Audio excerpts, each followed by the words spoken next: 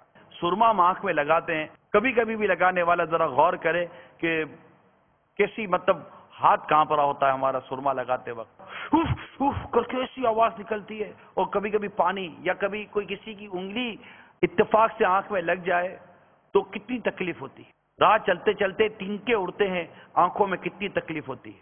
کوئی دور سے تھوڑا سا اشارہ بھی کرتا ہے، ہم سب سے پہلے آنکھ بند کر لیتے ہیں۔ کیا یہ تبصرہ جو ہم نے آپس میں کیا، کیا یہ اللہ تعالیٰ کے حضور کھڑے ہو کر پڑھ سکیں گے؟ کیا اپنے رب عز و جل کے حضور کھڑے ہو کر ہم وہ تبصرہ پڑھ سکیں گے؟ کیا اس نیٹ اور کمپیوٹر نے آپ کو کہیں کا چھوڑا؟ کیا موبائل فون نے آپ کو کہیں کا چھوڑا؟ ٹی وی کی اسکرین دیکھ لیجئے، بازار دیکھ لیجئے، کتنی بد نگاہی کے مواقع ہیں۔ اگر اپنی نگاہوں کی حفاظت نہیں کریں گے تو بنے گا۔ توبہ کے ارادے سے گناہ کرنا یہ کفر ہے۔ لیبورٹری میں جاؤ تو عورت بیٹھی ہے، کاؤنٹر پہ جاؤ تو عورت بیٹھی ہے، کوئی چیز لینے جاؤ تو عورت بیٹھی ہے، فلاں جگہ جاؤ تو عورت بیٹھی ہے۔ اب تو بسوں میں بھی پتا چلا کہ عورتیں کنڈکٹر کے طور پر بعد بسوں میں آ گئی ہیں، اور جہاز میں جاؤ تو عورتیں، جہاں جاؤ عورتیں ہی عورتیں عورتیں ہی عورتیں۔ میں کہا نا، ہر طرف سے جب کیچڑ ہی کیچڑ ہے تو نادان ہے وہ شخص جو اپنے آپ کو کیچڑ کے حوالے کر دے۔ اب کیچڑ میں کیسے چلتے ہیں؟ اس طرح کی بے پردگی کا کیچڑ پھیلا ہوا ہے تو بے باکی تو بالکل ہم کو تو آلود کر کے رکھ دے گی، کہیں کا بھی نہیں چھوڑے گی۔ ہر طرف سے جیسے دعوت عام ہے کہ آؤ بد نگاہی کرو، آؤ بد نگاہی، اور اس کے لیے مختلف لذتوں کے ساتھ وہ مختلف مواقع اور گلیور پیدا کیا جا رہا ہے۔ ایسے پرفتن حالات میں بھی اگر ہم نے اپنے آپ پر قابو نہ پایا، خود کو روکا نہیں، بد نگاہی سے بچایا نہیں، مدنی مذاکروں میں شرکت نہیں کی، دعوت اسلامی کے ماحول میں شرکت نہیں کی، عاشقان رسول کی صحبت اختیار نہیں کی، ارے آ کر فیضان مدینہ میں مسجد میں جا کر اعتکاف کر لیجئے، اللہ کی رحمت سے بہت بچت مل جائے گی۔ مدنی چینل پر آ جائیے، یا تو عورت ہے ہی نہیں، آواز تک نہیں ہے عورت کی۔ میں امید کروں کہ ہم سب بد نگاہی سے بچیں گے۔ ہاتھ میرا اٹھا ہے یا خدا، تجھ سے میری دعا ہے، فضل کی رحمت کی التجا ہے، مولا فضل کی رحمت کی التجا ہے، یا خدا تجھ سے میری دعا ہے، یا خدا تجھ سے میری دعا ہے۔ اس سلسلے سلسلے کے بعد آپ نے ملاحظہ کیا مبلغ دعوت اسلامی و نگرانی مرکزی مجلس شورا حضرت مولانا ابو حامد حاجی محمد عمران اتاری مدعا ذلہ العالی کا سلسلہ مدنی پھولوں کی مدنی مہک۔ حضرت سیدنا ابو سعید خدری رضی اللہ تعالیٰ عنہ فرماتے ہیں ایک نوجوان صحابی کی نئی شادی ہوئی تھی۔ ایک بار جب وہ اپنے گھر تشریف لائے تو دیکھا کہ ان کی دلہن گھر کے دروازے پر کھڑی ہے، مارے جلال کے نیزہ تان کر اپنی دلہن کی طرف لپکے۔ نئی نویلی دلہن گھر کے دروازے پر کھڑی، اس کا کام کیا ہے نہیں گھر کے دروازے پر کھڑے ہونے کا؟ اب یہ ان کا غیرت ایمانی ہے، وہ لپکے نیزہ لے کر اپنی نئی نویلی دلہن کی طرف کہ یہ گھر کے دروازے پر کیا کر رہی ہے۔ وہ گھبرا کر تھوڑی پیچھے ہٹی، جسے پیچھے ہٹی اور رو کر پکاری، میرے سرتاج مجھے مت ماریے، میں بے قصور ہوں، ذرا گھر کے اندر چل کے تو دیکھیے کس چیز پہ مجھے باہر نکالا ہے۔ چنانچہ وہ صحابی رضی اللہ تعالیٰ عنہ تشریف لے گئے، کیا دیکھتے ہیں کہ ایک خطرناک زہریلا سانپ کنڈلی مارے بچھونے پر بیٹھا ہے۔ اب بے قرار ہو کر سانپ پر آپ نے وار کیا اور اس کو اپنے نیزے میں پرو لیا۔ سانپ نے بھی تڑپ کر ان کو ڈس لیا اور زخمی سانپ تڑپ تڑپ کر مر گیا، اور وہ غیرت مند صحابی رضی اللہ تعالی عنہ بھی سانپ کے زہر کے اثر سے جام شہادت نوش کر گئے۔ میرے مدنی چینل کے جو ناظرین ہیں دنیا بھر میں، جو بات عرض کرنا چاہ رہا ہوں، جو سمجھانا چاہ رہا ہوں وہ سمجھیں۔ ایک تربیت کی بات کر رہا ہوں کہ ہم شروع سے آخر اپنے گھر کی اسلامی بہنوں کی پردے کے حوالے سے تربیت کیوں نہیں کرتے؟ اس حوالے سے ہماری غیرت جوش کیوں نہیں مارتی؟ جب دیوار بنتے بنتے ٹیڑھی ہو جائے نا، اب اس کو کتنی اوپر لے جائیں وہ بنتی ٹیڑھی ہے۔ بچیوں کا بچپن ہی سے پردے کا ذہن کیوں نہیں دینے کی کوشش کرتے کہ یہ جو 4 سال 5 سال 6 سال بلکہ 2 سال 3 سال کی جو بچیاں ہیں، ٹھیک ہے میں نہیں کہتا کہ ان کے اوپر کوئی پردہ کو فرض واجب کی میں کوئی بات نہیں کرتا، لیکن ان کا مائنڈ کیسے بنے گا؟ اگر یہ ابھی سے جینس کی پینٹیں اور ٹی شرٹیں پہن کر بالکل کھلے بندوں جس طرح گھومیں گی تو ڈیفینیٹلی کہ وہ اپنے آپ کو آئینے میں دیکھ تو رہی ہے نا، وہ سمجھے گی کہ یہی وہ چیز ہے جو ہمارا لباس ہے، ہمارا انداز ہے، اور ہمارے ماں باپ اس میں خوش ہیں۔ یہ غلط ہوتا تو ہمارے ماں باپ بچپن سے ہمیں ضرور اس سے ہٹنے کا کہتے، جیسے کہ بعض چیزوں سے بچوں کو بیٹا یہ نہیں کرتے، بیٹا یہ نہیں کرتے، بیٹا یہ بری بات، بیٹا یہ بری بات آپ کہتے نا، لیکن لباس کے بارے میں ہم کو یہ نہیں کہا گیا کہ یہ بری بات ہے، بلکہ ہمیں تو یہ لباس لا کر دیا گیا ہے۔ اعلیٰ حضرت امام اہل سنت کا جو درس ہے ہمیں وہ یہ ہے کہ بچپن میں جو عادت پڑتی ہے وہ بڑی مشکل سے نکلتی ہے۔ عرض کرنے کا مقصد یہ ہے بچپن سے ہی اگر بچوں کے لباس پر غور کر لیا جائے، اسپیشلی میں پردے کے متعلق میں ضرور عرض کروں گا، یہ آگے جا کر ہمارے بچوں کی دنیا اور آخرت دونوں کے سنورنے کا سبب بنے گی، اور اگر انہیں گھر سے نکلنا پڑ گیا تو وہ اس حالت میں نکلیں گی کہ یہ با پردہ ہوں گی۔ اور میں امید کرتا ہوں ہمارے معاشرہ ابھی اتنا گیا گزرا بھی نہیں ہوا کہ جو با پردہ با حیا لڑکی اپنی نگاہیں جھکا کر پورے پردے کے ساتھ گلی سے گزرتی ہے، مطلب بگڑے سے بگڑا نوجوان بھی شاید اس پر آواز نہیں کسے گا۔ ہاں یہ الگ بات ہے کہ بے پردہ اور وہ بھی پھر بہت زیادہ فیشنیبل قسم کی لڑکی جب گلی کوچوں سے گزرتی ہے تو پھر اس طرح کی اوباش نظریں اس کو تنگ کرتی ہیں، کرنا یہ بھی نہیں چاہیے، غلط ہے۔ اگر اس کی جگہ آپ کی بہن گزرتی تو آپ کیا اسی طرح کوئی آواز کستا تو برداشت کرتے؟ ہرگز نہیں کرتے۔ ذہن بنائیے کہ جو گزر رہی ہے وہ بھی کسی کی بہن ہے، کسی کی ماں ہے، کسی کی خالہ ہے، کسی کی پھوپھی ہے، کسی کی کچھ تو رشتہ رکھتا ہوگا۔ اپنی نگاہوں کی حفاظت کیجیے، اپنے ذہن کی حفاظت کیجیے، اپنے جذبات کو قابو میں رکھیے۔ البتہ اسلامی بہنوں کو چاہیے کہ اپنے آپ کو پردے کی حالت میں لیں۔ کیوں اپنے آپ کو بے پردہ کر کے دنیا بھی اپنے لیے آپ خراب کر رہی ہیں اور آخرت بھی آپ اپنی داؤ پر لگا رہی ہیں۔ اسلامی بھائی اور گھر کے سربراہ یقیناً اس میں اپنا کردار ادا کریں، لیکن آپ کم از کم اپنا ذہن بنائیے۔ حضرت سیدنا ام خلاد رضی اللہ تعالی عنہا کا بیٹا یہ جنگ میں شہید ہو گیا۔ آپ رضی اللہ تعالی عنہا ان کے بارے میں معلومات حاصل کرنے کے لیے نقاب ڈالے با پردہ بارگاہ رسالت صلی اللہ تعالی علیہ وسلم میں حاضر ہوئی۔ اس پر کسی نے حیرت سے کہا اس وقت بھی آپ نے نقاب ڈال رکھا ہے؟ کہنے لگی میں نے بیٹا ضرور کھویا ہے، حیا نہیں کھوئی۔ میری ریکویسٹ یہ ہے، مدنی التجا یہ ہے کہ ہمارے یہاں جو بے پردگی اور بے پردگی میں جو بہت زیادہ جیسے کہ بازاروں کا رخ کرنا، نکلنا، گھر میں دل نہ لگنا، اس پر غور کر لیجئے۔ اگر زینت کرنی ہے، فیشن کرنی ہے تو آپ سب جانتے ہیں کہ زینت و فیشن یہ تو شوہر کے لیے ہے، باہر والوں کے لیے کیا ہے؟ کچھ بھی نہیں۔ باہر کیا ہے؟ باہر تو پردہ ہے، باہر تو خود کو چھپانا ہے، نہ کہ اپنے زینت کو، اپنے زیورات کو اور اپنے لباس کو مطلب کہ یوں نمایاں کرنا غیر مردوں کے آگے۔ کس قدر یہ عجیب و غریب عجیب قسم کی بات ہے۔ جو مضامین ملتے قرآن و حدیث کے اس کو اپنے پیش نظر رکھیے۔ بے باکی اچھی نہیں ہے. مانتا ہوں کہ میڈیا نے، حالات نے، معاملات نے، معاشرے نے اس کام پر کو بہت مشکل کر دیا ہے، لیکن افضل عمل وہ ہے جس میں زحمت زیادہ ہو، اس کا ثواب بہت زیادہ ملے گا. دیکھیں اسلام نے عورت کو دفاع دیا نا، یہی اسلام ہمیں پردہ کا درس دے رہا ہے، ہمیں گھر پہ بیٹھنے کا درس دے رہا ہے. ورنہ اگر عورت اس طرح بے باکی کرتی ہے اور اس کو مطلب نیگیٹو لیتی ہے تو عورت تھی کیا؟ اسلام سے پہلے عورت کی اوقات کیا تھی؟ نہیں، ناراض ہونے کی کوئی بات نہیں، واقعی عورت کی اوقات کیا تھی؟ کچھ بھی تو نہیں تھا. اسلام نے باقاعدہ عورت کے احکام بیان کیے. قرآن پاک میں پوری ایک سورت کا نام سورہ نساء رکھا. پردہ بھی دے کر عورت کو تحفظ تو دیا گیا ہے، ایک پروٹیکشن وال بنا دی گئی ہے عورت کے لیے. اگر یہ اپنی پروٹیکشن وال کو توڑ کر ہی خود اپنے پروٹیکٹڈ ایریا سے ہی باہر نکلتی ہے اور پھر یہ کہتی ہے کہ جناب یوں یوں یوں یوں، تو جو حالات معاملات ہیں وہ سب کیا کون نہیں جانتا؟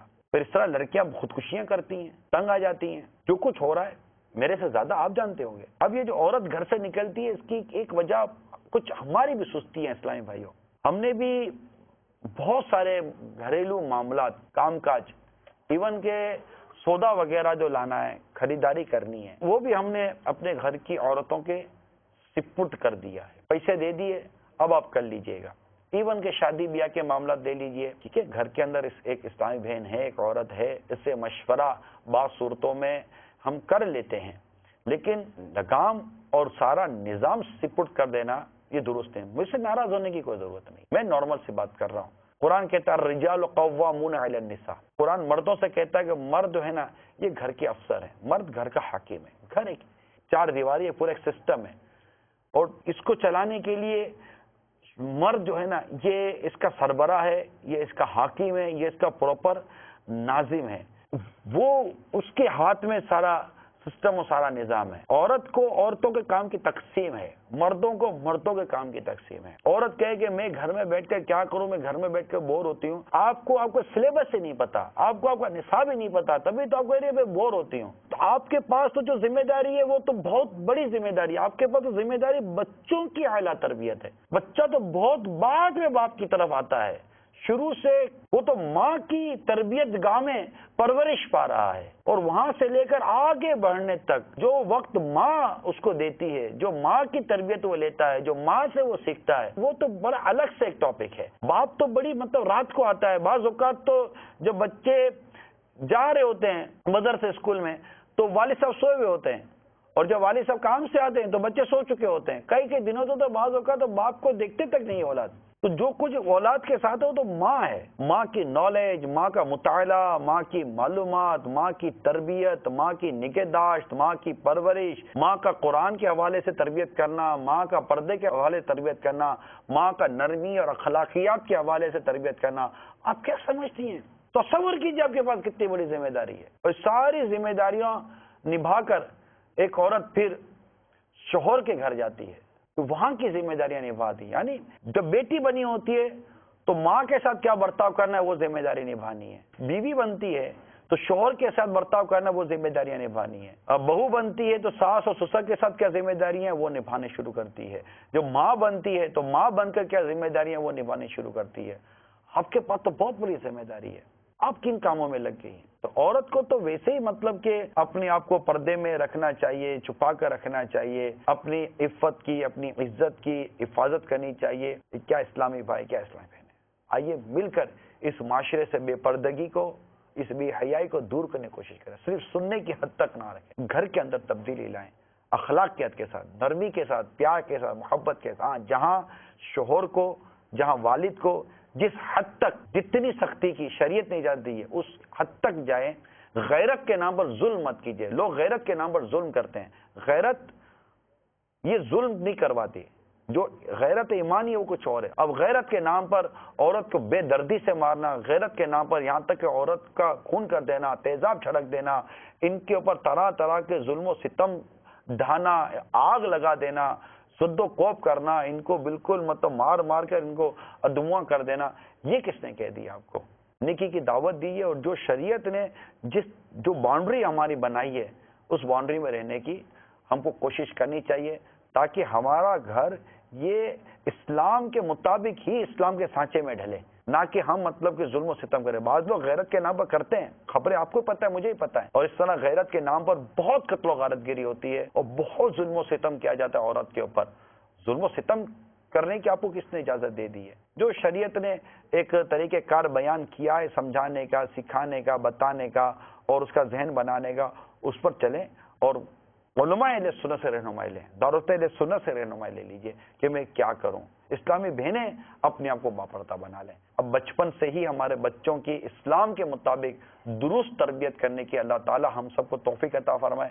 آمین بجاہ نبی الامین صلی اللہ تعالی علیہ وسلم. اذان مغرب کے بعد مبلغ دعوت اسلامی مفتی محمد قاسم اختاری مدہ ذلہ العالی کا سلسلہ قرآنی صورتوں کا تعارف پیش کیا گیا. قرآن پاک کی چھٹی صورت ہے سورۃ الانعام. انعام کا معنی چوپائے. اس سورہ مبارکہ میں چوپایوں کے حوالے سے متعدد جگہوں پر تذکرہ آیا ہے, اس لیے اس سورت کا نام سورۃ الانعام ہے. مشرکین نے بہت سے جانور اپنی طرف سے حرام کر لیے تھے. اللہ تعالیٰ نے اس سورہ مبارکہ میں ان کا رد بھی کیا, اس لیے بھی اس سورہ مبارک کا نام سورۃ الانعام ہے. یہ سورت مکہ مکرمہ میں نازل ہوئی اور اس میں 20 رکوع, 165 آیات, 3100 کلمات اور 12935 حروف. حضرت عبداللہ بن عباس رضی اللہ تعالی عنہما نے فرمایا کہ یہ تمام کی تمام سورت ایک ہی رات میں مکہ مکرمہ میں نازل ہوئی. یعنی اتنی طویل سورت جو ہے یہ ایک ہی رات کے اندر مکہ مکرمہ میں نازل ہوئی. اور جب یہ سورت نازل ہوئی تو اس کے ساتھ 70,000 فرشتے بھی آئے جن سے آسمانوں کے کنارے بھر گئے. اور ایک روایت یہ بھی ہے کہ وہ فرشتے تسبیح و تقدیس کرتے ہوئے آئے اور نبی کریم صلی اللہ علیہ وآلہ وسلم سبحان ربی العظیم فرماتے ہوئے سجدے کے اندر تشریف لے گئے. اس سورہ مبارکہ کی جو پہلی آیت ہے الحمدللہ الذی خلق السماوات والارض وجعل الظلمات والنور, اس آیت کے بارے میں حضرت کعب احبار رضی اللہ تعالی عنہ نے فرمایا کہ توریت شریف میں سب سے پہلی آیت یہی تھی. یعنی توریت شریف کی پہلی آیت وہی تھی جو سورۃ الانعام کی پہلی آیت ہے. اس سورہ مبارکہ میں اگر اجمالی طور پر غور کریں تو ایک بات بڑی واضح طور پہ سامنے آتی ہے کہ اس سورت میں سب سے زیادہ جس مسئلے کو بیان کیا گیا وہ توحید الہی کا بیان ہے. شرک کی مذمت, مشرکین کا رد اور جو مشرکین اپنے شرکیہ افعال کرتے تھے ان کا بیان اور پھر ان کی تردید کی گئی. یعنی سورۃ الانعام کے اندر مشرکین کے حوالے سے کلام, سورۃ المائدہ کے اندر عیسائیوں کے حوالے سے کلام, اسی طرح اس سے پہلے سورہ آل عمران کے اندر بھی بطور خاص زیادہ عیسائیوں کے حوالے سے کلام, اور سورۃ البقرہ کے اندر یہودیوں کے حوالے سے کلام. تو یوں جو ہے یہودی, عیسائی اور مشرک ان تینوں اقوام اور ان تینوں مذاہب کے حوالے سے ان صورتوں کے اندر کلام کیا گیا. سب سے پہلے اللہ تعالیٰ نے اپنی حمد اور اپنی شان بیان کی کہ تمام تعریفیں اس اللہ کے لیے جس نے آسمان و زمین کو پیدا کیا اور اندھیریاں یعنی تاریکیاں اور روشنی کو پیدا کیا. اللہ تعالیٰ نے تمہیں مٹی سے پیدا کیا, یعنی آدم علیہ السلام کو مٹی سے بنایا اور پھر آدم علیہ السلام سے آگے نسل چلی. پھر اللہ تعالیٰ کی شان کہ اللہ تعالیٰ ہی آسمان و زمین کے اندر معبود ہے اور وہ تمہاری پوشیدہ اعلانیہ تمام چیزوں کو جانتا ہے.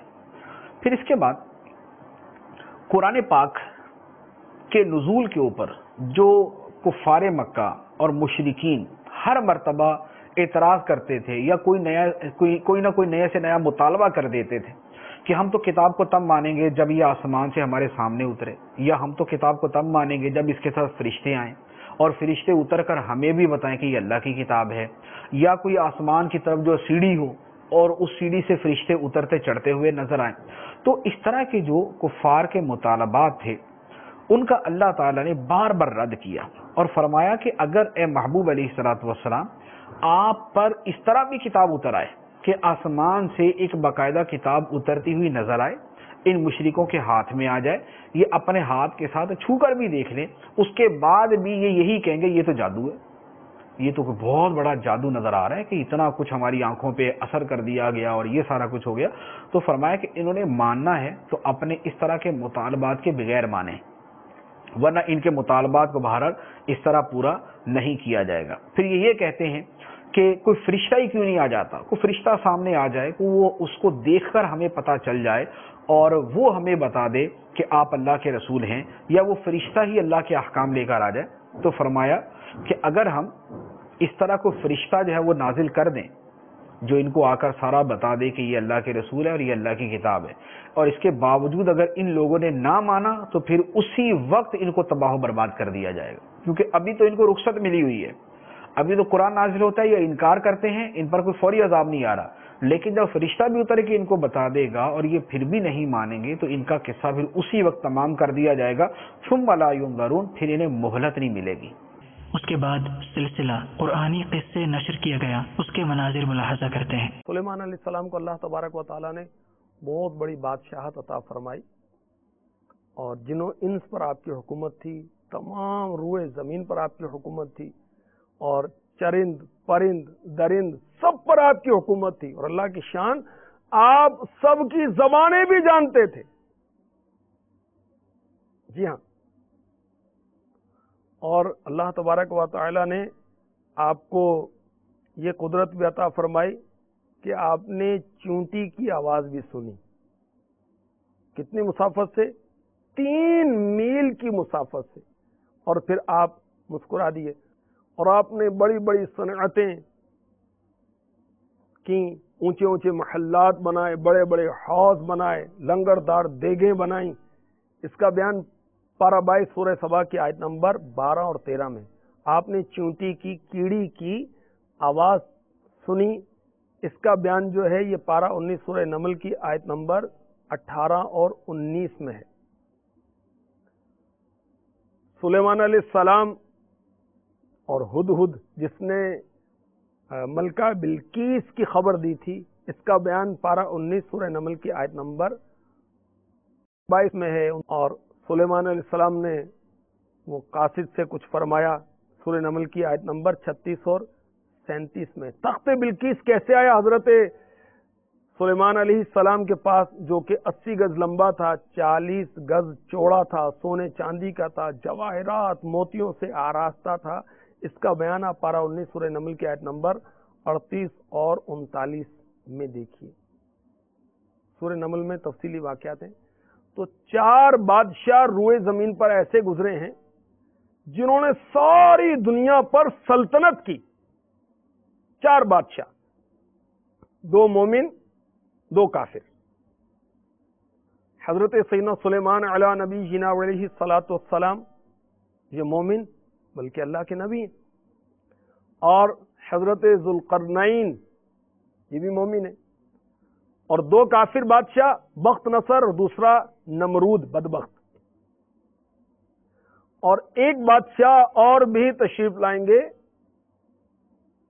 قریب قیامت، ان کا نام ہے حضرت امام مہدی رضی اللہ تعالی عنہ.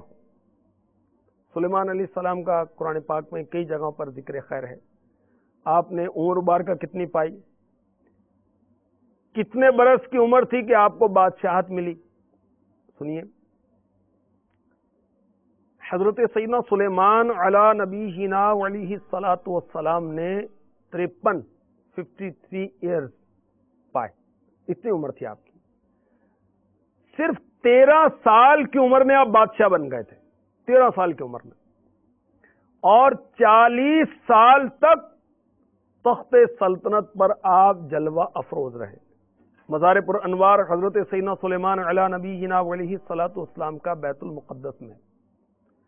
حضرت سیدنا داود علی نبی جینا علیہ الصلوۃ والسلام جن پر اللہ تعالیٰ نے زبور نازل کی اور جن کا معجزہ تھا حسن آواز کا، حسن صوت کا، تلاوت بہت اچھی کرتے تھے، ان کے شہزادے ہیں حضرت سلیمان علیہ السلام. حضرت داؤد علیہ السلام کے اور بھی بیٹے تھے، مگر اللہ تبارک و تعالیٰ نے علم اور نبوت یہ حضرت سلیمان علیہ السلام کو عطا فرمائی. تو انسانوں کے ساتھ ساتھ جنات اور حیوانات بھی آپ کے تابع فرمان تھے. یعنی آپ کو اللہ تعالیٰ نے ایسی حکومت عطا فرمائی، ایسی بادشاہت عطا فرمائی، نہ کسی کو پہلے ملی نہ آپ کے بعد کسی کو میسر ہوئی. اور آپ نے اللہ تبارک و تعالیٰ کے دربار میں یہ دعا کی تھی. پارہ 23 میں اس دعا کا ذکر ہے. ترجمہ کنز ایمان، اے میرے رب مجھے بخش دے اور مجھے ایسی سلطنت عطا کر کے میرے بعد کسی کو لائق نہ ہو، بے شک تو ہی ہے بڑی دین والا. تو اللہ تبارک و تعالیٰ نے آپ کی دعا کو شرف قبولیت عطا فرمائی اور آپ کو ایسی عجیب و غریب حکومت، سلطنت و بادشاہت عطا ہوئی جو نہ کسی کو ملی نہ کسی کو ملے. پھر آپ نے ملاحظہ کیا شیخ طریقت امیر اہل سنت حضرت علامہ مولانا ابو بلال محمد الیاس عطار قادری رضوی ضیائی دامت برکاتہم العالیہ کا علم و حکمت سے مزین مدنی مذاکرہ. مدنی حکایت حضرت سیدنا یوسف بن حسین رحمت اللہ تعالی علیہ کو خواب میں دیکھ کر پوچھا گیا ما فعل اللہ بک، انہوں نے ارشاد کیا بخش دیا. پوچھا گیا کس سبب سے؟ فرمایا میں نے کبھی بھی سنجیدگی کو مذاق کے ساتھ نہیں ملایا، یعنی سنجیدہ بات کو مذاق میں نہیں ڈالا اور ہمیشہ سنجیدہ رہا. یہ بریکٹ میں 152 رحمت بری حکایات میں لکھا ہے. حکایت سے حاصل ہونے والا درس، میٹھے میٹھے اسلامی بھائیوں، ہمیں چاہیے کہ ہم سنجیدہ رہا کریں کہ زیادہ ہنسنے سے دل مردہ ہو جاتا، بعض اوقات دل میں بغض پیدا ہو جاتا ہے، نیز اس کی وجہ سے رعب و دبدبہ بھی چلا جاتا ہے. اور مذاقیہ باتونی اور غیر سنجیدہ انسان اکثر دل آزاریاں کرتا، بلکہ معاذ اللہ اس کی زبان سے کفریات نکل جانے کا اندیشہ رہتا ہے. کسی کے عیوب و نقائص کو اس طرح ظاہر کرنا کہ لوگ ہنسیں، یہ مذاق اڑانا کہلاتا ہے. اللہ عز و جل ارشاد فرماتا ہے ترجمہ کنز ایمان، اے ایمان والو نہ مرد مردوں سے ہنسیں، عجب نہیں کہ وہ ان ہنسنے والوں سے بہتر ہوں، اور نہ عورتیں عورتوں سے، دور نہیں کہ وہ ان ہنسنے والیوں سے بہتر ہوں. میں نے کوئی پراپرٹی مکان وغیرہ لیا ہے جو مطلب میں رہائش کے لیے یوز نہیں کر رہا ہوں اس کو، وہ مطلب میں نے نیت میری یہ تھی کہ اس کو فیوچر میں کبھی پرائس زیادہ آ جائے گی مطلب تو اس کو میں بیچ دوں گا، اور نیت سے لیا ہوا مطلب پراپرٹی لی ہوئی ہے، تو اس کے اوپر مطلب کیا حکم لگے گا زکوٰۃ کا؟ اور دوسری یہ چیز ہے میں نے مطلب یہ کھیتی باڑی کی مطلب زمین لی ہے، وہ کھیتی باڑی کی زمین بھی مطلب ابھی تو اس سے مطلب فصل وغیرہ اگا رہے ہیں، لیکن نیت میری وہی تھی مطلب کہ فیوچر میں اس کا دام زیادہ آ جائیں گے تو میں اس کو بیچ دوں گا، تو اس کے اوپر مطلب زکوٰۃ کا کیا حکم حاصل ہوگا؟ مطلب رہنمائی فرما. اگر مکان یا دکان اسی طرح کی پراپرٹی جو لیتے ہیں اور یہ لیتے وقت یہ نیت تھی کہ میں اس کو بیچوں گا تو یہ زکوٰۃ میں شمار ہوگی. البتہ اب لینے کے بعد مثلا یہ اب اس نے کرائے پہ چڑھا دیا اس کو، تو اب اس پراپرٹی پر زکوٰۃ نہیں ہوگی بلکہ اس کے جو کرایہ آئے گا وہ زکوٰۃ میں کاؤنٹ ہوگا. اسی طرح اگر زمین لی کہ میں بیچ دوں گا لیکن بعد میں اس میں کھیتی باڑی شروع کر دی تو اب اس زمین پر زکوٰۃ نہیں لگے گی بلکہ اس کی کھیتی باڑی پر زکوٰۃ نہیں عشر واجب ہوگا جبکہ اس کے شرائط پائے جائیں. اس پر ایک سوال پیدا ہو رہا ہے پاپا، اگر جس طرح زمین بھی جیسے کہ انہوں نے زراعت شروع کر دی، کھیتی باڑی شروع کر دی، تو اب زمین پر وہ اگرچہ وہ یہ تھا کہ میں اس کو بیچ دوں گا لیکن اب چونکہ زراعت ہو گئی، فصل ہو گئی، تو اب اس پر جو عشر وغیرہ کا حکم لگا. اسی طرح جس نے یہ فلیٹ خریدا ہوتا ہے، اگر یہ فلیٹ خریدا اسی نیت سے تھا کہ میں قیمت زیادہ ہوگی تو بیچ دوں گا، اگر یہ فلیٹ اب کرائے پر چڑھا دیا اس نے تو اب اس فلیٹ کی قیمت پر زکوٰۃ نہیں ہوگی، جو کرایہ ملے گا نا وہ زکوٰۃ میں کاؤنٹ ہوگا اس کی آمدنی کے متعلق. وہی. اور بعض اوقات لوگوں کے پاس چونکہ زکوٰۃ دینے کے لیے اماؤنٹ نہیں ہوتی تو یہ پلاٹ اور پراپرٹیاں ان کی ہوتی ہیں جن کو بیچنے کے لیے تیار نہیں ہوتے، لکوڈ نہیں ہوتے، ان کے ہاتھ میں کیش اماؤنٹ نہیں ہوتی جسے یہ زکوٰۃ دے سکے، تو ان کو پھر اس طرح کے پلاٹ بیچ کر بھی زکوٰۃ دینی پڑے گی نا؟ زکوٰۃ تو فرض ہوگی ان پر. اب پلاٹ بیچ کر دے، کچھ بھی کر کے دے، چاہے مطلب اپنی کوئی اور رقم یا کوئی چیز دوسری بیچ کر دے، چاہے قرض لے کر زکات دے، زکات ہو جائے گی اس کی۔ اچھا، اب میں یہ آپ سے مسئلہ پوچھوں، مثال کے طور پر کوئی دعوت اسلامی کو زکات دینا چاہتا ہے، اچھا مثال دے رہا ہوں میں آپ کو، ٹھیک ہے، ابھی میرے ذہن میں بات آئی ہے، اور وہ جیسے چاہتا ہے کہ میرے پاس ابھی وہ، کیونکہ یہ پلاٹ جو ہے نا یہ 1.5 کروڑ کا ہے، اب یہ مارکیٹ ویلیو معلوم کرنے سے پتا چلے کہ واقعی، مگر اصل میں ہوتا پلاٹ 1.5 کروڑ کا ہی ہے، اس وقت کرنٹ طور پر بکتا نہیں ہے، کوئی پیسہ دینے کے لیے تیار نہیں ہوتا، بعض اوقات سی سچویشن مارکیٹ میں آ جاتی ہے، تو کیا ایسا شخص اگر 1.5 کروڑ روپے کا یہ پلاٹ اٹھا کر کسی ایسی تنظیم کو یا کسی کو بھی فقیر شرعی فقیر کو جو زکات لینے کا حق رکھتا ہے، اگر اس کو بھی یہ 1.5 کروڑ کا پلاٹ دے دے گا زکات کے طور پر، تو کیا اس کی زکات ادا ہو جائے گی؟ اگر واقعی قبضہ دے دے گا، جیسے قبضے کی صورتیں ہوتی ہیں کہ اس کو قبضہ دے دے، اس کے کاغذات اس کے حوالے کر دے وغیرہ، تو زکات ادا ہو جائے گی، ہو جائے گی۔ تو اس کرنسی سے ہی زکات شرط نہیں ہے نا، اناج بھی زکات میں دے سکتے ہیں، کپڑے بھی دے سکتے ہیں، اب مالک بنانا شرط ہے حقدار کو، یہ ذہن میں رکھیے، خالی مباح کر دینے سے نہیں ہوگا۔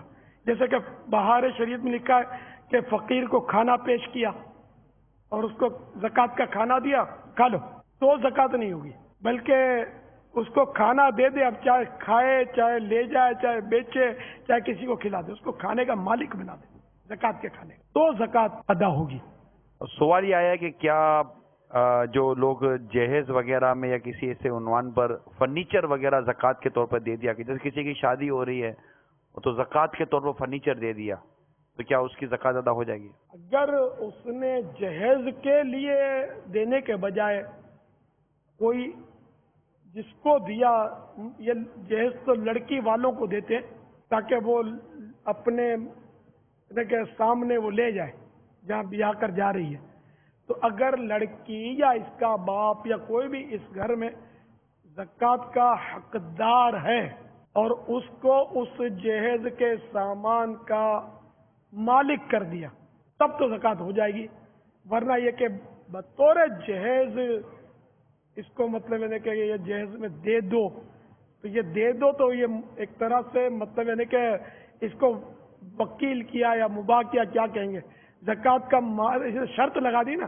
کہ یہ جہیز ہی میں دینا پڑے گا، تو یہ مطلقاً اس کو مالک کرنا نہ پایا گیا، تو یوں زکات نہیں ہوگی۔ آج کل تو خیر وہ شادیوں میں لوگ شادی مدد کے نام پر زکاتیں دیتے ہیں، فلمیں نے، گانے نے، باجے نے، پتہ نہیں کیا کیا خرافاتیں ہوتی ہیں، ان میں زکات تو کیا مالی مدد بھی دینا جائز نہیں ہے، جبکہ یہ پتہ ہے کہ میرے مال سے وہ یہ کرنا ہے اس نے، اور اس کام کی جاننے کے باوجود اس نے دیا کہ بھلے یہ اسے کرے تو گناہگار ہوگا، اور مطلقاً مدد کر دی اس نے، اور پھر اس پیسوں سے اس نے گناہ کیے، اور دینے والے کا ذہن نیت یہ نہیں تھی کہ یہ گناہ پر مدد کر رہا ہے، ویسے ہی مطلقاً دے رہا ہے تو حرج نہیں ہے، لیکن یہ کہ زکات میں یہ شرط ہے کہ جس کو دے رہا ہے وہ زکات کا حقدار ہو، ورنہ زکات نہیں ہوگی۔